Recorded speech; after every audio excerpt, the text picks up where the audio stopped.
kind of get into some of the games that you can play by paying a fee. These are the ones that the bigger your group gets, the more important this is going to be. These are some of the best online games that you can play on Zoom if you have a larger group. So anything bigger than maybe 20 people or so, 30 probably on the top end.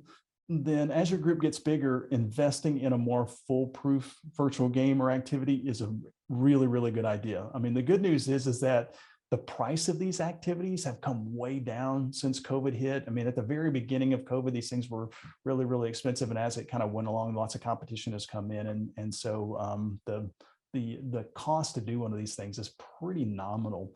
And it's well worth the fee. So in addition, by the way, the quality of the programs have increased dramatically as well. You know, technology has improved pretty dramatically in the last year or so. So any of the by the way, any of the earlier games that we talked about will work for teams of 10 people or 20 people. However, keeping everybody involved is much more challenging once you get into 40 persons, 70 persons, 200 people, you know, groups. So when you get in those larger groups, we suggest hiring a professional team building company to lead events like this.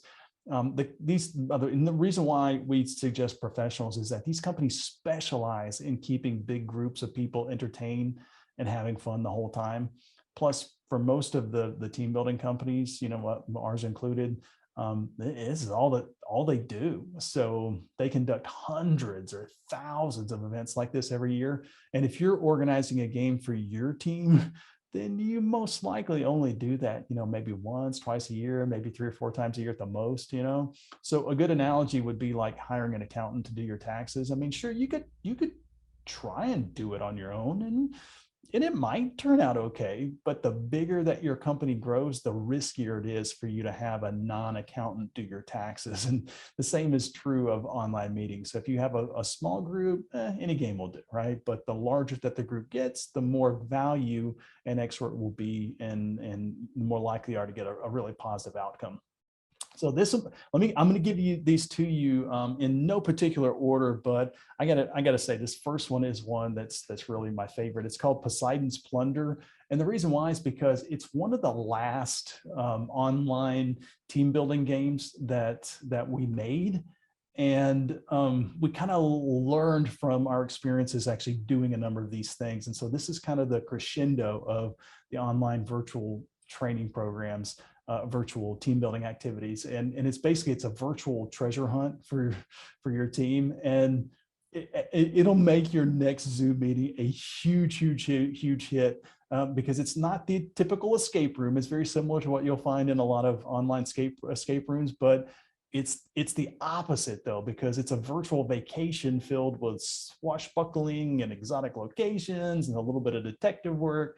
So basically, at the very beginning of this game, your team sets sails from a virtual yacht in the port of Miami, right? So you're actually on a virtual boat, and you have to follow clues that were left over 300 years ago by one of the most famous pirates of all time. I'll tell you who it is. It's Blackbeard, right? So, but basically, Blackbeard left a bunch of clues, and once you uncover all the clues in this virtual treasure hunt, your team actually ends up finding a chest of gold. So the cool thing about this is that you can actually make this into like a charity team building activity, to where something gets donated to charity at the end of this thing, you know, the chest of gold, or you can make it to where when they find the chest of gold, it's gift cards or something like that you can use as a team building incentive anyway.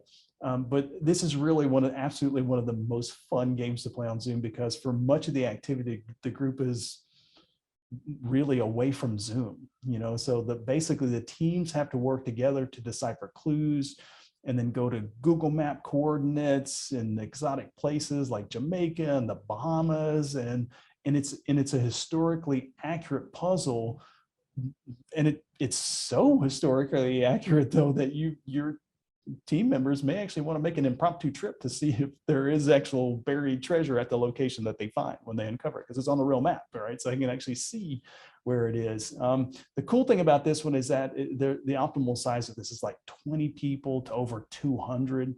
You can do this for a huge group, and every single person will be participating the whole time.